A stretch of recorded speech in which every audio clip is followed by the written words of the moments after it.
로마서 7장 12절부터 13절까지 우리 큰 음성으로 합독하시겠습니다. 이로 보건대 율법도 거룩하며 계명도 거룩하며 의로우 선하도다. 그런즉 선한 것이 내게 사망이 되었느냐. 그럴 수 없느니라. 오직 죄가 죄로 드러나기 위하여 선한 그것으로 말미암아 나를 죽게 만들었으니 이는 계명으로 말미암아 죄로 심히 죄되게 하려 함이니라. 아멘. 예수를 만난 후에 이제 우리 한 가지의 소망이 있습니다. 그것은 나의 삶을 통해서, 나의 일거수일투족을 통해서 우리 주님을 기쁘시게 하는 삶을 살기를 결심하는 것입니다. 동의하시면 아멘 하시기 바랍니다. 그런데 오늘 주님 말씀은 로마서 8장 8절에 보면 육신에 있는 자는 하나님을 기쁘시게 할 수 없다 그랬어요. 우리의 소망은 하나님을 기쁘시게 하는 일인데 육신에 있는 자, 다시 말해 육신에 속한 자는 하나님을 기쁘시게 할 수 없다 그 말입니다. 이 말을 다른 말로 말하면 영에 속한 자가 하나님을 기쁘시게 할 수 있다 그 말이죠. 저희 아들이 조그만 어렸을 때부터 말을 시킵니다. 너 앞으로 커서 뭐가 될래? 그러면 이놈이 항상 그렇게 대답해요. 엄마가 좋아하는 일을 하겠습니다. 이거 조그만 때부터 그래요. 누가 시키지도 않았는데 자기가 그렇게 대답을 해요. 뭐 대통령이 되겠습니다. 뭐 이런 소리가 아니고 엄마가 원하는 일을 하겠습니다. 중학교가 돼서 물어봐도 똑같은 대답을 해요. 고등학생이 됐는데도 똑같은 대답을 해요. 그래 고등학생 정도 됐으니까 야, 좀 심각하게 생각해보고 대답해봐라. 너 나중에 커서 뭐 하려고 하냐 하니까 이놈이 엄마가 기뻐하시는 일을 하고 싶습니다. 그래요. 듣는 사람은 흐뭇하지만 그것이 부도수표라는 것을 뻔히 알지만 그래도 듣는 입장에서는 기분이 참 좋아요. 그리고 세월이 흘렀습니다. 지난 봄에 우리 아들을 만났습니다. 만나서 물었어요. 너 옛날 했던 약속이 여적 유효하냐? 그러니까 예. 그래. 너 그러면 장가를 좀 가거라. 예. 그래. 대답이 벌써 맞닥쳤다 그 말이에요. 질문이 마음에 들지 않는다 그 말이에요. 너 엄마 기쁘게 한다며? 예. 그러니까 엄마가 제일 기뻐하는 게 너 장가 가는 일이에요. 장가 가라. 그랬더니 이놈이 하는 대답이 생각이 있습니다. 장가는 꼭 가는데 제 생각이 있습니다. 조금만 기다려 주십시오. 그때 제가 이 말씀을 우리 아들에게 권면했어요. 목사의 직업병 때문에 또 설교를 한번 했습니다. 네 생각대로 하면 결단코 네 엄마를 기쁘시게 할 수 없다.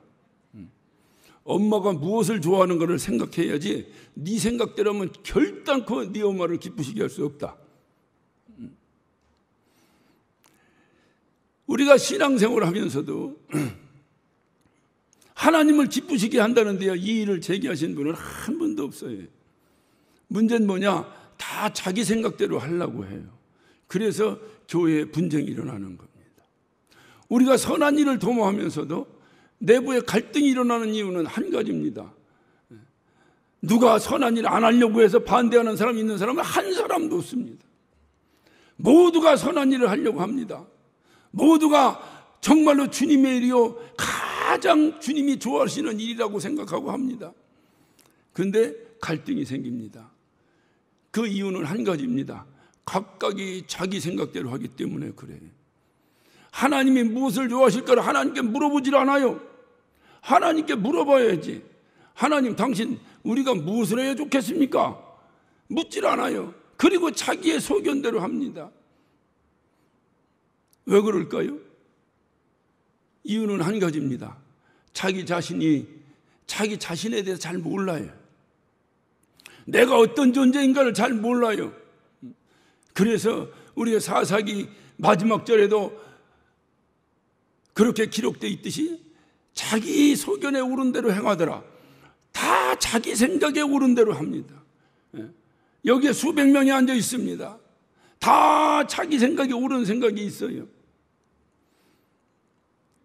그 생각이 하나님의 생각과 같은가 틀린가를 물어본 적이 없어요. 그냥 자기 생각대로 합니다. 그러니까 수백 명이 모이면 수백 명의 의견이 나오게 돼 있어요. 성령은 하나 되게 하심 따라 하나 되라고 했는데 이게 나눠져요. 각각이 자기 의견이 있어요. 그래서 조그만 교회는 조그만 분쟁이, 큰 교회는 큰 분쟁이 항상 끊임없이 일어납니다. 주님은 말씀을 통해 답을 주셨어요. 내가 육신에 속해 있다면 결단코 하나님을 기쁘시게 할 수 없다는 거예요. 왜 육신에 속해 있을까요? 그 로마서 8장의 내용의 전반적인 걸 보면 육신에 속한다는 뜻이 대충 무슨 뜻이냐? 육신의 생각을 하고 산다 그 말이에요. 육신의 생각을 하나님과 원수된다고 했는데도 불구하고 끊임없이 육신의 생각을 하고 산다 그 말이에요. 육신의 생각을 한다니까 무엇을 먹을까 무엇을 마실까만을 생각하면 안 돼. 하나님이 일을 하는데 육신의 생각으로 한다 그 말이에요. 하나님과 원수된다는 거예요. 그러면서 육신에 있는 자는 하나님을 기쁘시게 할 수 없느니라 라고 결론을 내리고 있어요. 왜 육신에 속해 있을까요? 자기 자신이 누군지 잘 몰라요. 자기 존재를 잘 몰라요. 그래서 하나님께서 우리에게 율법을 던져주신 것입니다. 끊임없이 내 자신이 누군지를 알으라는 거예요. 내가 누군지를 알으라는 거예요. 율법이 없이는 내가 어떤 존재인지를 알 수 없기에 하나님께서 우리의 존재를 적나라하게 공개시키시기 위해서 우리에게 율법을 허락하신 것입니다. 그렇다고 한다면 율법이 과연 무엇이냐? 오늘 성경은 분명한 답을 주고 있습니다. 여러분 우리가 읽은 12절을 한번 보겠습니다. 이로보건대 율법도 거룩하며 계명도 거룩하며 의로우며 선하도다 그랬어요. 율법이 사망의 법이요, 율법이 저주의 법이요, 끊임없이 들어왔습니다. 그것이 왜 나에게 저주의 법이 되고 그것이 왜 사망의 법이 되는가? 그 되는 이유에 대해서는 전혀 들어보지 못하고 그냥 율법은 사망의 법이요 저주의 법이라는 얘기를 들었어요. 많은 사람들이 율법을 회피합니다. 어떤 분들은 그렇게 말하시는 분들이 있어요.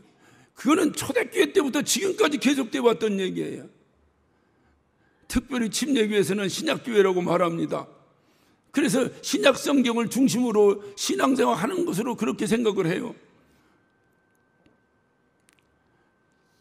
그러나 그것은 내 자신을 돌아볼 수 있는 기회가 없습니다. 그냥 하나님의 은혜를 받은 은혜 받은 존재인 말 외에는 내 자신이 어떤 존재인지를 돌아볼 수 있는 기회가 없어요. 그래서 이 율법이 참으로 중요하고 구약 성경이 우리에게 왜 이렇게 이 성경 읽기도 바쁜데 구약 성경이 이렇게 두꺼운 것이 성경에 붙어 있는가? 성경은 구약과 신약, 율법과 복음으로 이루어졌다고 했는데 이 사실을 우리가 잊어서는 안 됩니다. 그러면 율법이라는 것이 무엇이냐? 율법은 오늘 말했어요. 율법은 거룩하며 의로우며 선하도다라고 말하고 있어요. 율법은 사망의 법이요 저주의 법이 아니라 거룩하고 의롭고 선한 법이라는 거예요. 그런데 이 율법이 왜 사망의 법이요 죄와 사망의 법이요 저주의 법이라고 할까요? 오늘 13절에 그 답을 이야기하고 있어요. 그런즉 선한 것이 내게 사망이 되느냐? 그럴 수 없느니라. 오직 죄가 죄로 드러나게 한다 그랬어요. 다시 말하면 율법이 왜 뭐가 문제냐? 우리의 죄를 자꾸 드러낸다는 거예요. 죄의 싹은 사망입니다.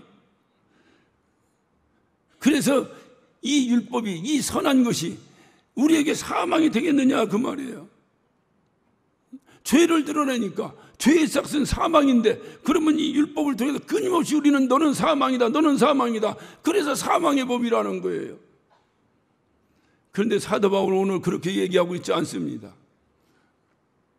자문자답의 형식으로 오늘 이 본문을 기록하고 있는데요, 내게 사망이 되었느냐?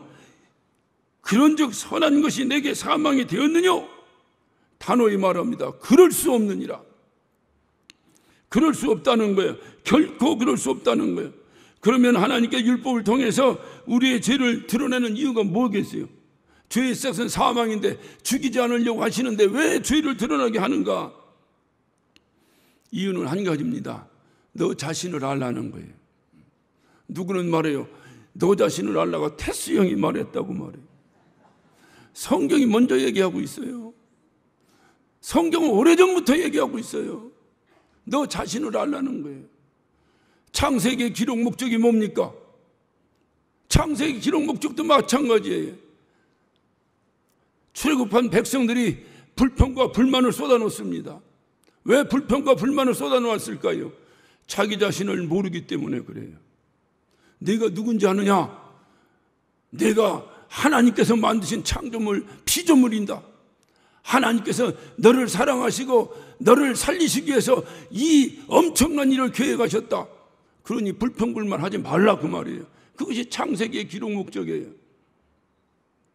그러니까 성경의 어떤 율법은 내가 어떤 사람인가, 내가 어떤 존재인가를 끊임없이 알게 한다는 거예요.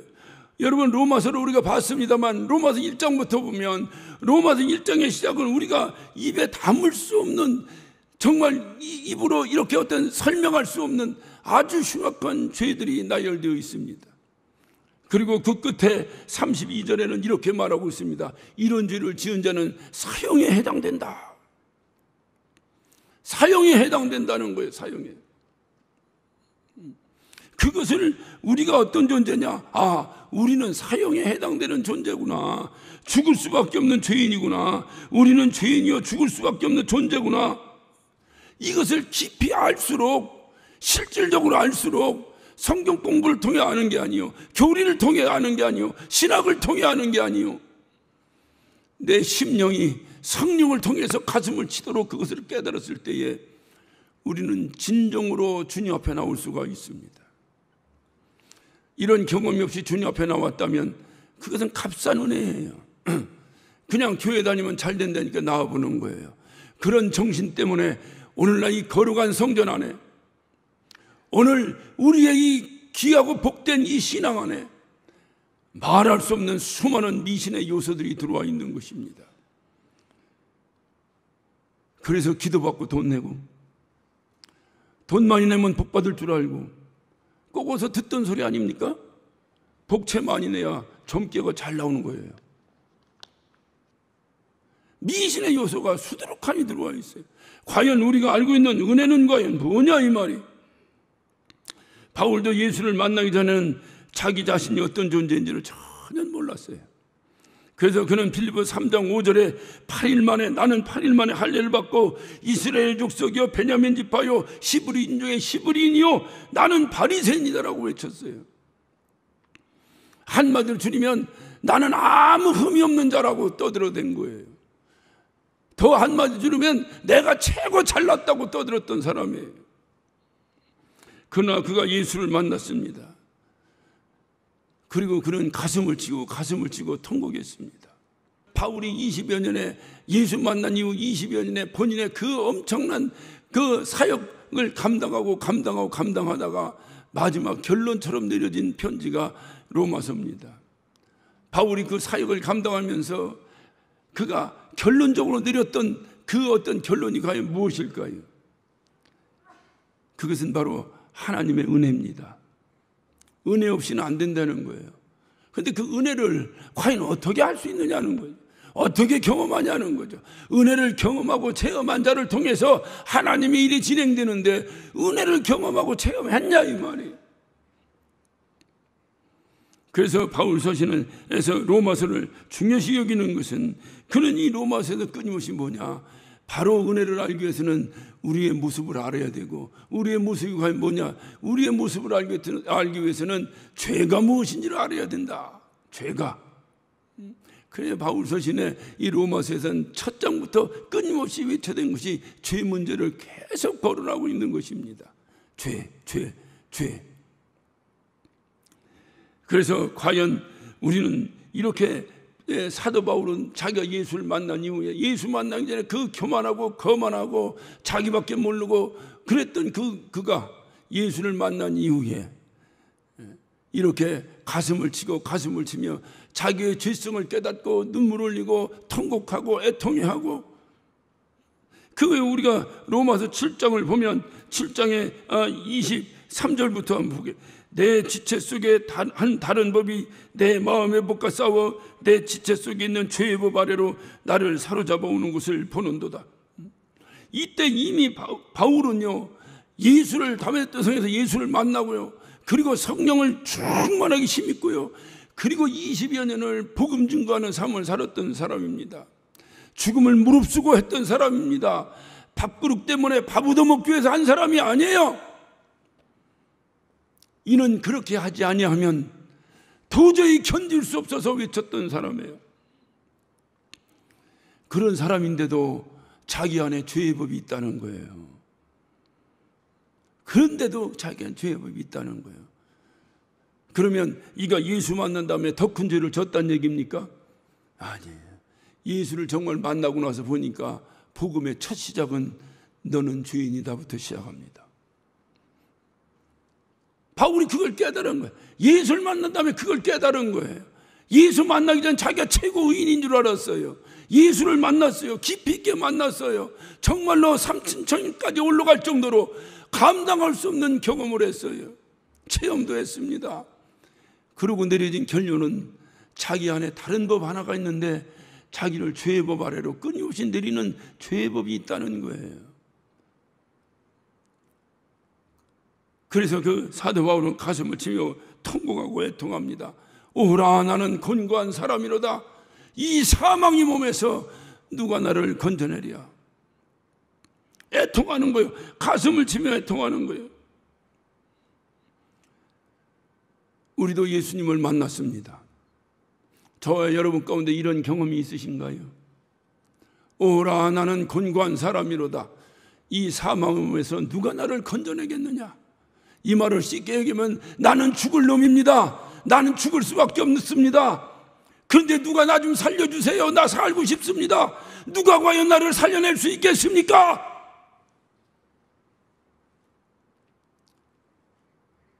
이 통곡이 저와 여러분 가운데 있느냐 하는 겁니다. 이럴 때 예수를 만나는 거예요. 이런 죄의 심각한 경고와 죄책감이 없이 예수를 만났다면 그것은 값싼 은혜입니다.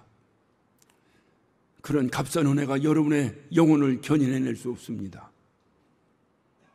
결코 여러분을 천국까지 인도해낼 수 없습니다. 예수를 만나기 전에는 이런 통곡에 가슴치는 통곡, 애통이 있었느냐는 거예요. 내 자신을 봐.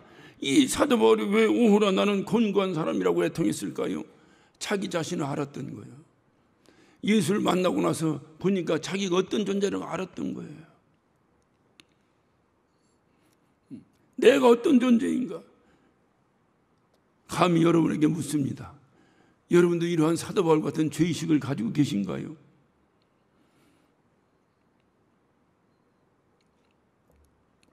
오늘날 뉴스만 틀면 감히 상상할 수 없는 흉악한 범죄들이 뉴스에 오르락내리락 합니다. 입으로 혀를 차기도 하고 욕을 하기도 하고 저런 놈들은 죽여버려야 된다고 말하기도 하고 정죄하기도 합니다. 어쩌다 보니 사형을 폐지하다고 하는 국제적 여론에 의해서 우리나라에서도 법으로는 모르겠지만 형식적으로는 사형이 이미 실질적으로는 사형이 이미 폐지된 국가와 마찬가지로 사형을 집행하지 않는다는 거예요. 그래서 우리들이 말합니다. 가석방 없는 종신형을 쳐야 된다. 무슨 무기징역이라도 가석방을 해서는 안 된다. 막 우리는 그 화면을 보면서 그 얼굴이 공개된 그 자들을 향해서 정죄하고 욕을 합니다. 그렇다면 과연 내 자신을 돌아볼 때 나에 대한 죄의식은 있냐 그 말이에요. 육적인 죄는 차지해 두더라도 영적으로 사는 우리가 영적인 진단이 이루어져 있냐 그 말이에요. 과연 나는 어떤 존재인가? 성경대로 진단하자면 나 역시 사형에 해당되는 죄예요. 사형에 해당되는 죄인데 왜 우리가 그렇게 이 현대교회에서는 특히 우리는 왜 이렇게 자기의 죄의식이 다 사라져버렸어요? 남은 정죄하는데 나에 대한 죄의식은 다 사라져버렸어요. 그 이유가 뭡니까? 그것은 현대교회는 율법을 말하지 않는 시대가 되어버렸기 때문에 그렇습니다. 교회에서 율법을 말하지 않아요. 교회에서 당신은 죄인입니다로 외치지 않습니다. 그 이유가 뭘까요? 그 이유는 율법은 죄를 드러나게 하는 기능을 가지고 있어요. 오늘 이 사도 바울의 말처럼 율법으로는 죄를 드러나게 하는 기능이 있어요. 죄 지은 목사가 자기 스스로가 셀프 고백을 하지 않는 이상 죄에 대한 설교를 할 수 있을까요? 하지 않습니다. 두 번째는 죄를 말하면 듣는 여러분이 싫어한다는 거예요. 여러분 듣기 싫으시죠?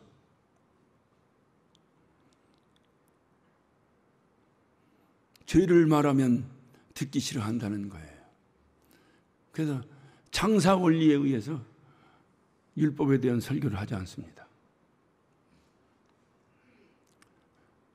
고객이 와야 되는데, 와서 헌금을 해야 되는데, 그래야 장사가 잘 되는데, 죄만 얘기하니까 안 온다는 거예요. 그래서 죄에 대해서는 설교하지 말라고 금물이라고 가르칩니다.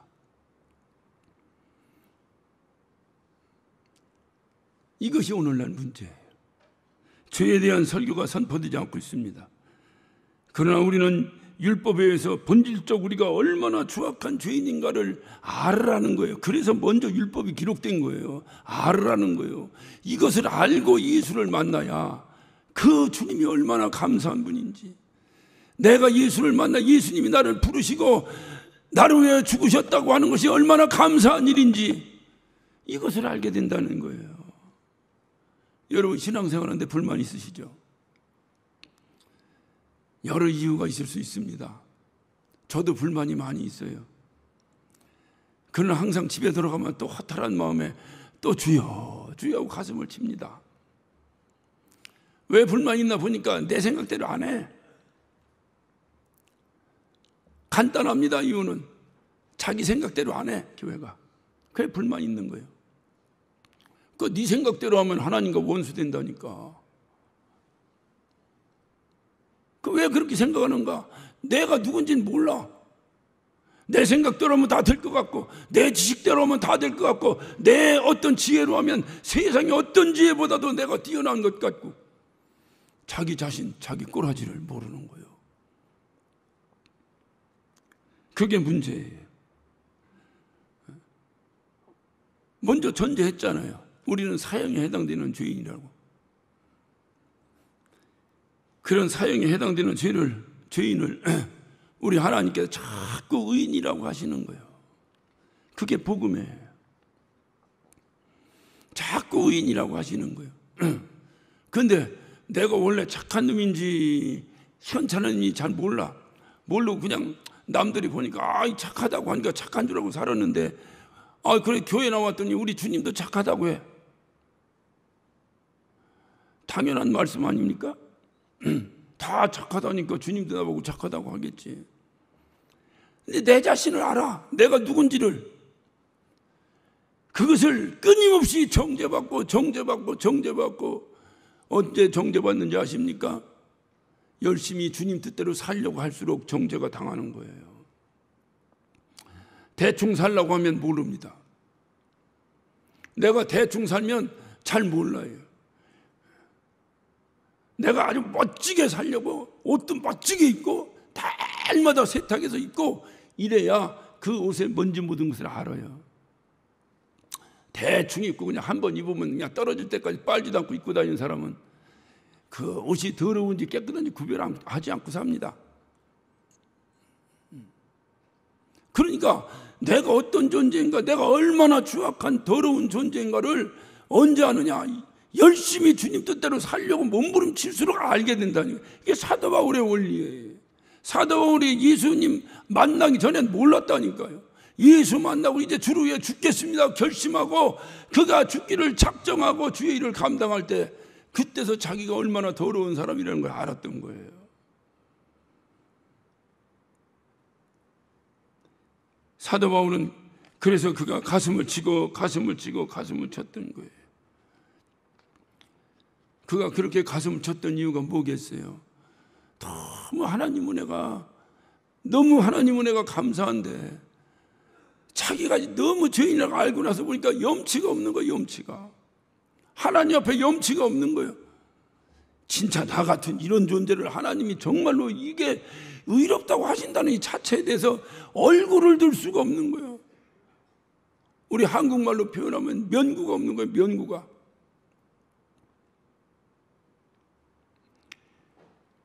그러니 그 하나님을 볼 낯이 없을 때 그때 나오는 심정에 어떤 변화가 일어나겠어요? 하나님 감사합니다. 감사합니다. 이게 진짜 감사해요. 여러분, 무엇이 하나님께 감사하다는 거예요?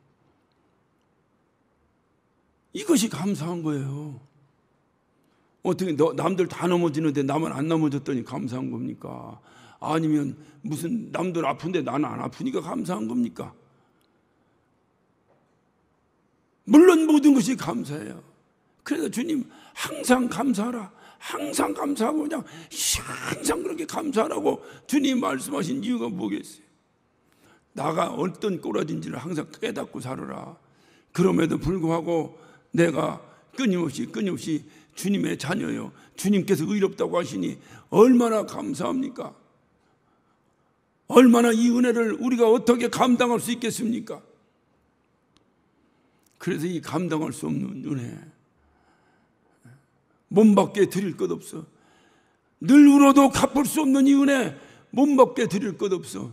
이 몸 드립니다. 그것이 우리의 신앙생활 아니겠어요? 그런데 이것이 입술로 찬양은 되는데 실질적으로 그게 없는 거예요. 그러니까 자기 자신을 잘 잊어버려요. 순간순간 자기 자신을 잃어버리고 살았어요. 나는 더럽고 추악한 존재인데 하나님이 자꾸 의롭다고 하시니 그 은혜를 생각한다면 내가 더럽게 살아야 되겠어요? 의롭게 살아야 되겠어요? 나는 현찮은데 우리 어머니가 나보고 제일로 잘생겼다는 거예요.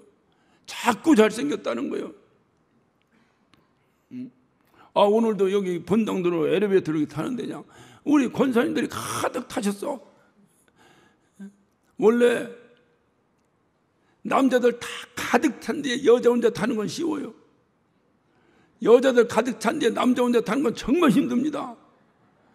목사니까 내색도 못하고 간신히 탔는데, 왜냐면 안내하신 집사님이 자꾸 타라고 하니까 난 권사님 올려보내고 나 혼자 타고 가려고 그랬는데, 탔는데 권사님들이 그냥 막 악수하자고 하면서 목사님 왜 이렇게 피부가 좋아요부터 시작해서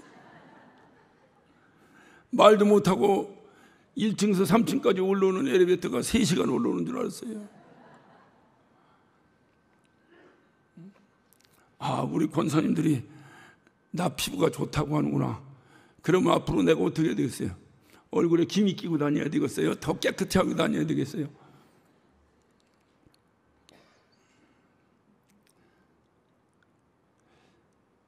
우리가 감히 하나님 앞에서 넌 정말 착하다, 넌 정말 의롭다, 이런 소리를 들을 수 있는 자격과 자신이 있으십니까? 그것이 없음을 주님 앞에 고백해야 돼요. 그 고백이 교리나 이론으로 되냐 그 말이에요. 내가 얼마나 더러운 존재인가를 알아야 된다는 거예요. 그러니까 항상 이 하나님의 말씀을 비추어서 내가 어떤 존재인가를 깨달아야 되는데, 날마다 주님이 용서하셨다는 것만 알아버리니 계속 반복된 죄를 계속해서 짓고 살 수밖에 없는 그러한 추악한 존재가 되어버리고 말았죠. 요한복음 8장에 보면 간음한 여인이 있습니다. 이 간음한 여인이 이제 바리새인들에게 잡혀왔습니다. 그 간음한 여인은 그 당시에 자기 자신을 율법으로 정죄받는다면 돌에 쳐 죽여야 될 존재라고 하는 것을 그가 알았을까요? 몰랐을까요? 자기가 한 행위가 돌에 맞아 죽을 수밖에 없는 죄라고 하는 것을 알았더라면, 자기는 돌에 맞아 죽을 수밖에 없는 존재라는 걸 그가 알았더라면 주님의 용서 앞에서 또다시 죄를 질 수 있을까요? 모르는 거예요. 그러니까 주님이 말씀하시는, 너는 다시는 이러한 죄를 짓지 말아라. 이 말이 다른 말로 말하면 무슨 뜻이겠어요? 이제는 네 꼬라지를 좀 알고 살아라. 내 자신을 알고 살아라, 그 말이에요. 내 자신이 어떤 존재인가 알면 두 번 다시 그런 죄를 짓겠어요? 모르니까 계속해서 반복해서 그 죄를 짓습니다. 자기 자신이 어떤 존재인가, 이러한 자기의 이 죄 문제에 대한 괴로움이 없이, 자기의 이 죄 문제에 대한 가슴침이 없이 태어난 기독교라면 그 기독교는 결국 우리에게 값싼 은혜밖에 전하지 않을 것입니다. 우리가 예수를 만나기 전에 바로 나의 믿음의 근간은 내가 어떤 존재인가를 알아야 되는 거예요. 감히 내가 예수 앞에 나올 수 있는 존재인가? 안 되는 거예요. 그렇기 때문에 하나님이 나를 부르셨다고 하는 사실 앞에 우리가 겸손히 고개를 숙이는 거예요. 우리가 스스로가 하나님 앞에 나올 수 있는, 스스로가 주님 앞에 나올 수 있는 그러한 존재가 못 된다는 거예요. 그래서 하나님이 부르신 거예요. 그리고 주님을 만나는 거예요. 그래서 율법은 뭐냐? 이제 저주와 사망의 법이 아니라 바로 율법은 예수님께 나를 인도하는 안내서라고 말이, 안내서. 그런데 이 안내서가 없이 예수를 만나버렸어요. 안내서가 없이 예수를 만나버린 거예요. 과연 그런 사람에게 과연 값비싼, 감히 값으로 치를 수 없는, 감당할 수 없는 은혜를 경험할 수 있을까요? 그런 값싼 은혜가 선포되는 그런 곳에서 함께 신앙생활하면서 과연 그의 영혼을 누가 책임지겠습니까?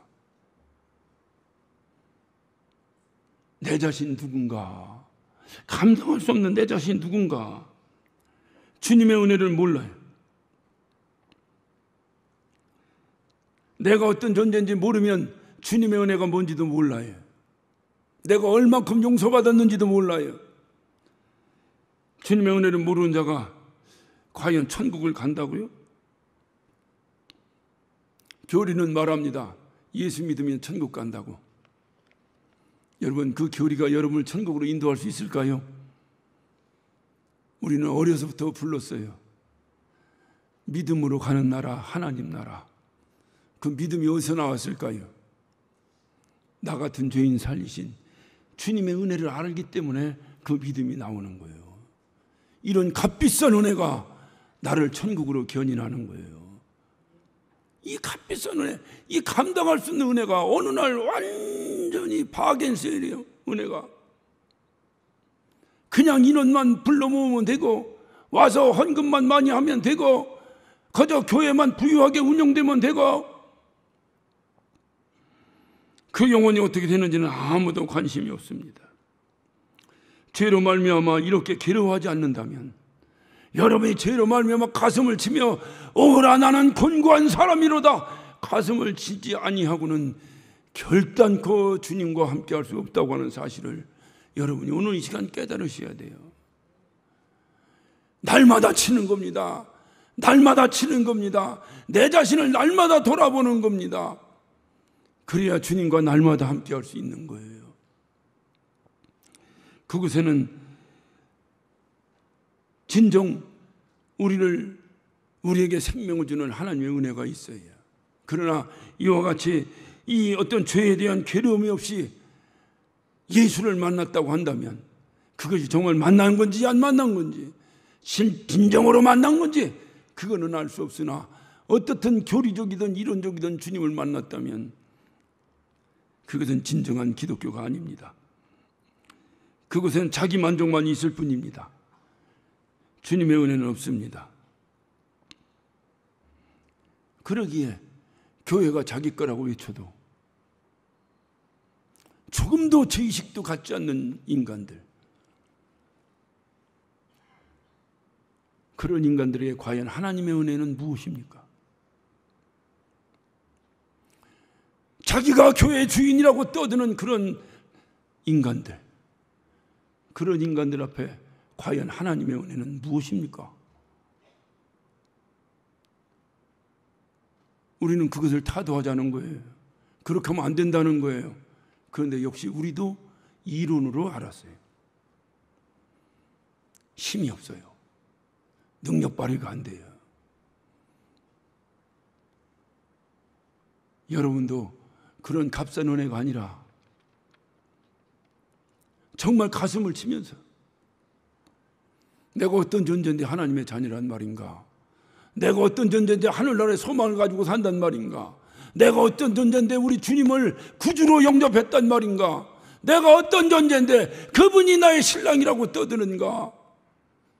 있을 수 없는 일이라고 하는 사실을 여러분이 깨닫고 가슴을 쳐야 돼요. 그런데 주님께서 그렇다는 거예요. 아니다. 너는 내 자녀요, 내 신부요, 나와 영원히 함께 살 자다.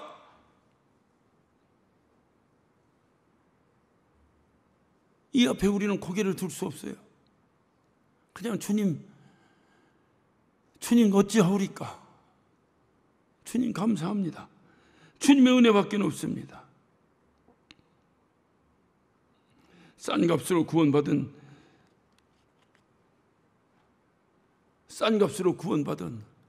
그런 천국 백성 스스로 만족은 될 수 있어요.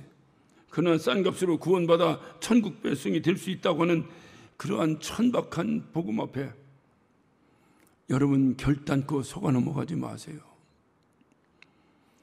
누구라도 단에서 그런 복음을 외친다면 여러분 귀를 닫으세요. 적나라하게 여러분이 보여줘야 됩니다. 말씀을 통해서 적나라하게 여러분이 보여줘야 됩니다. 그럴 때 우리는 주님의 은혜 앞에 겸손히 고개 숙일 수가 있어요. 그래서 우리의 신앙생활이 무엇이냐고 누가 묻는다면 내 안에 죄에 대해서 신음하고 고통하며 피 흘리기까지 싸우는 것이 신앙생활이라고 우리는 말해야 됩니다. 왜 우리가 피 흘리기까지 죄와 싸워야 되나요? 주님의 은혜 때문에. 나보고 의롭다고 계속해서 나보고 의롭다고 하시는 주님의 은혜 때문에 나는 끊임없이 내게서 생성되는 죄와 피 흘리기까지 싸울 수밖에 없다 이 말이에요. 우리 집사람이 그래요. 세탁기를 돌리면서 정말로 진심으로 얘기하더라고요. 아유, 나는 세탁기가 참 고마워 그래. 참 고마워. 그러면서 이 세상의 발명품 중에서 최고 발명품이 세탁기래요.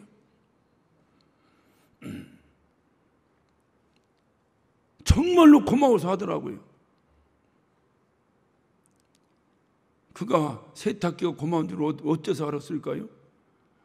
세탁기가 없었으면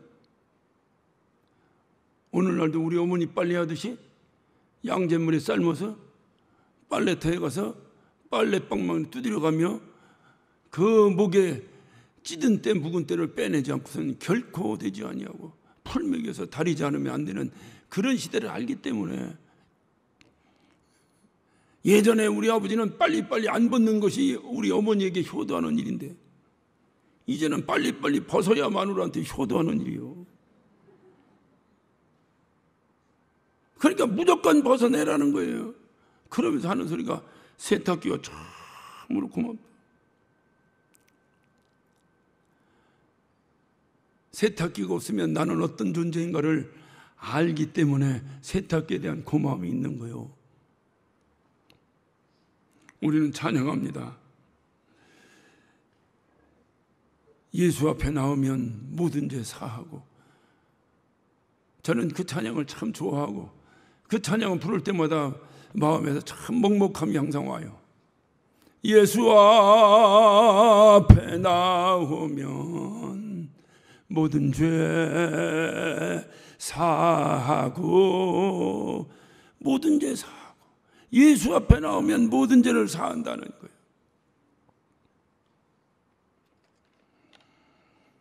그랬더니 그 은혜가 너무 값싼 은혜가 돼버리고 말았어요. 내가 그 찬양을 부를 때마다 내가 어떤 존재인 걸 알아야 되는데, 나는 죽을 수밖에 없는 사형에 해당되는 더럽고 추악한 죄라고 하는 것을 알아야 되는데, 그 죄를 예수 앞에 나오기만 하면 우리 주님께서 양털보다 더 희게, 흰눈보다 더 희게 닦아주신다고 하는 이 사실 앞에서 너무너무 감사하고 고마워서 신앙 고백으로 찬양이 되어야 되는데, 주님이 얼마나 고난을 받으셨는지도 모르면서 그냥 예수 앞에 나오면 내 죄가 사해진다니까, 그냥 그분은 전지전능하신 분이니까 그냥 죄사함 받았다 그러면 사해지는 줄로 알았습니까? 그분이 내 죄를 사하시기 위해서 어떠한 고난과 어떠한 고통을 받으셨으며, 심지어는 십자가에서 죽지 않으시면 안 되었다고 하는 그 사실을 내가 교리로 알지 말고, 내가 누구인가, 나라는 존재가 누구인가를 알고 심령으로 깨달았더라면, 예수 앞에 나오면 모든 죄 사하고. 여러분, 이 찬양이 여러분 입술로만 이루어질 수 있겠어요? 우리 모두가 예수 앞에 나온 이유가 뭐예요? 오늘 여러분 주님 앞에 나온 이유가 뭐예요? 죄사함 받으러 나왔죠? 그 죄가 뭔데? 몰라요. 그냥 주님 앞에 나오면 죄인이라고 하라니까. 그냥 죄인이에요. 그냥 죄인이에요. 율법이 말하는 죄가 가져다주는 절망의 구렁텅이 속에서 자기 자신을 인식할 때 비로소 참된 복음의 진수를 깨닫게 될 것입니다. 예수님이 승천하셨어요. 그리고 오순절날이 다가왔습니다. 그리고 예수의 제자들과 120문도가 마가의 다락방에서 힘써 기도합니다. 약속하신 성령이 그에게 임했어요. 성령 충만해졌습니다. 그때 성령이 충만한 베드로가 일어나서 설교하기 시작합니다. 사도행전 2장 14절 이하의 말씀입니다. 내용은 이겁니다. 너희가 죽인 예수를 하나님이 살리셔서 우리의 구주가 되게 하셨다. 너희가 죽인 예수를 하나님이 살리셔서 우리의 구주가 되게 하셨다. 이 설교를 들은 많은 사람들이 이렇게 고백을 합니다. 여러분 한번 사도행전 2장을 한번 펴보시기 바랍니다. 사도행전 2장 37절입니다.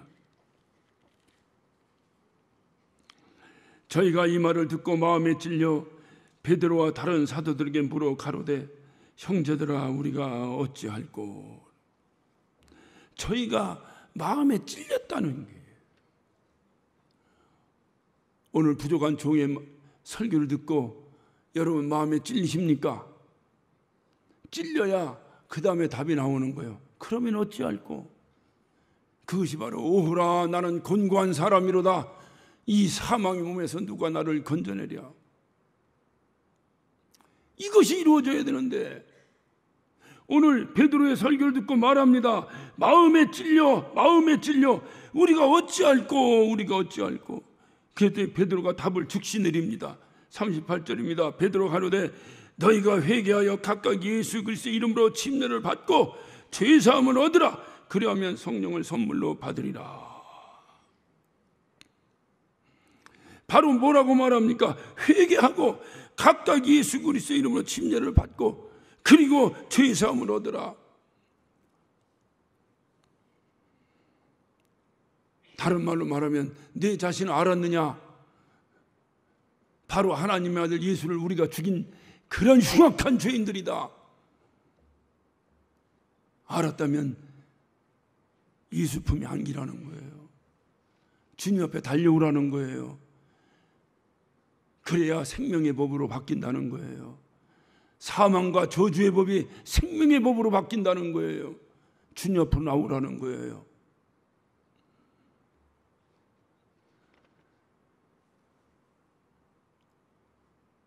바로 이 사도 바울의 이 말씀을 듣고 그들의 마음에 찔려. 이래야 되는데 이것이 그냥 교리로 받아들여지는 거예요. 우리는 죄인입니다. 그래서 예수님이 필요합니다. 예수님 우리의 죄를 씻어주셨습니다. 그래서 우리는 천국에 갑니다. 이게 교리로 끝나버리는 거예요. 그냥 지식으로 끝나버리는 거예요. 그냥 성경 공부로 끝나버리는 거예요. 여기에 문제가 있는 거예요. 이런 은혜로 하나님의 자녀가 된 우리에게 정말 이젠 사망이 아니라 생명 되신 예수 그리스도께서 우리와 함께 해주신 줄로 믿으시기를 예수 이름으로 축원합니다. 이런 은혜가 저와 여러분 가운데 있다면 우리는 함부로 율법이 뭐니 복음이 뭐니 함부로 논해서는 안 돼요. 어떤 사람들은 그런 말을 합니다. 이제 율법의 시대는 지났으니 율법은 안 지켜도 된다고. 성경은 말합니다. 1.1획이라도 없어지지 않는다고 말하는데 자기 소견대로 얘기하는 거예요. 주님은 율법으로 의로워지려고 하지 말라고 하셨지 율법이 없어지는 것이 아니에요. 내가 예수 그리스도 말미암아 의로워진 우리에게서 율법은 과연 무엇인가? 나를 끊임없이 닦아내는 세척제 역할을 하는 겁니다. 이 사실을 우리가 자꾸 잊어요. 내가 어떠한 존재인가 더러운 존재인 게 드러나야 닦을 거 아닙니까? 자꾸 드러나는 거예요. 심지어 어떤 사람들은 그런 얘기를 합니다. 11조는 율법이다. 그래서 안 해도 된다. 그 말이 맞고 틀리고는 전 잘 모르겠어요. 맞을 수도 있겠죠. 왜 율법에 11조 하라고 했으니까. 그런데 죽을 수밖에 없는 나를 살려주신 예수님과 여러분 상대하는데 법으로 할 거예요? 법으로 할 거예요? 여러분 가슴에 손을 얹고 생각해 보세요. 그분이 우리를 법으로 상대했더라면 여러분 여기 살아날 사람 한 사람이라도 있었겠어요? 여러분이 부모님의 은혜를 한다면 그런데 부모하고 거래를 하는데 법으로 할 겁니까? 나를 살려내신 우리 주님, 그 주님의 은혜를 생각하니 그분을 사랑하지 않을 수가 없어요. 그래 사랑해서 하는 거예요. 그냥 사랑해서. 율법이니까 하고 율법이니까 하지 말고 일어나고 이제 내가 주님을 사랑하니까 이제 하는 거예요. 다 주님 덕으로 내가 살고 있습니다. 고백하며 하는 거예요. 하나님의 은혜를 생각해서 여러분이 부부가 살면서 아내를 사랑해 보세요. 내려진 결론은 하나입니다. 다 아내 덕에 산 거예요. 내가 저 사람 안 만났더라면 내 꼬라지가 뭐가 됐을까? 그냥 고마운 거예요. 문제는 어디 있느냐? 말로만 고마워. 말로만. 돈은 엄한 데다 다 써버리고 말로만 고마워. 그게 진짜 고마운 마음이에요? 여러분이 남편을 사랑해 보세요. 다 남편 때문에 내가 살았지. 남편 덕에 저 사람 건강해서 그래도 집꼬리만한 월급이라도 받아다 줬으니까 내가 살았지. 그런 생각 안 듭니까? 그 어느 날부터인가 그런 생각이 없어. 다 자기 때문에 자기 마누라 산 줄로 생각하고 마누라는 또 자기 때문에 남편 산 줄로 생각하고 사랑이 식어버린 거예요. 다 당신 덕 때문에 살았습니다. 내가 주님을 알았어요. 주님을 사랑합니다. 보니까 다 주님 덕에 사는 거예요. 사도 바울이 그 고백했잖아요. 나 된 것은 다 하나님의 은혜입니다. 그 고백이 있으니 하나님의 은혜인데 무슨 하나님께 뭘 계산하고 하나님 은혜로 사랑으로 나에게 접근하셨는데 나는 하나님 그렇게 하지 마세요. 법대로 합시다. 여러분 한번 가만히 한번 생각해 보세요. 지금 우리가 하나님과 법대로 할 거예요? 부부가 살다가 여러분 부부가 사는데 부부가 법대로 삽니까? 만약에 부부가 살다가 법대로 한다면 그때는 이혼하는 판이에요. 이혼할 땐 법대로 합니다. 무섭게 재산도 법대로 분할합니다.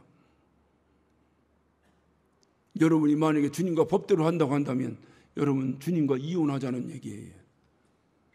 그냥 감사해서 고마워서 그냥 있으면 드리고 없으면 못 드리고 없는데 어떻게 드려? 하나님이 안 주셨는데 있으면 드리고 없으면 못 드리고 그래서 주님 말씀하시는 거예요. 인색하면 억지로 하지 마라. 인색하면 억지로 하지 말라는 것은 많이 해라 적게 하라 소리가 아니에요. 정말 내 마음에서 우러나는 사랑으로 우리 사랑의 관계를 맺어야 되지 않겠냐 하는 것입니다. 나를 위해 죽으신 주님 앞에서 우리가 법대로 하자고 접근한다면 우리 주님의 기분은 어떠실까 한번 생각해 보았습니다. 그래서 주님의 은혜를 너무 값싼 은혜로 만들지 마세요. 법대로 하는 것은 주님의 은혜를 몰라서 그래요. 우리 어머니가 나를 어떻게 기르셨는가 모르니까 어머니하고 법대로 하자고 따집니다. 그래서 로마 13장 10절에는 사랑은 율법의 완성이라고 말하고 있습니다. 그러니 없으면 못하고 있으면 하고 과부의 두렵던의 심정으로 주님 앞에 억지로 하거나 인색함이 없이 드리는 거예요. 사랑하기 때문에. 말씀을 마치면서 하나님 앞에서 율법을 통해서 내 자신을 점검하고 항상 회개의 끈을 놓지 마시기를 예수 이름으로 축원합니다. 그러는 저와 여러분 항상 새롭게 만들어가는 하나님의 은혜의 통로가 될 것입니다. 주님의 은혜로 충만하시기를 예수 이름으로 축원합니다. 기도하십니다. 오늘 이 시간 기도하실 때에 주님의 은혜를 생각합니다. 주님의 은혜가 아니라면 내가 어떻게 살아날 수 있으며 하늘나라 소망을 갖고 살 수 있겠습니까? 내 자신이 어떤 존재인지를 알고 날마다 가슴 치면서 주님 앞에 나오는 우리 모두가 되게 하여 주시옵소서. 우리 다 같이 예수여 한번 하시고 한 목소리로 기도하십니다. 예수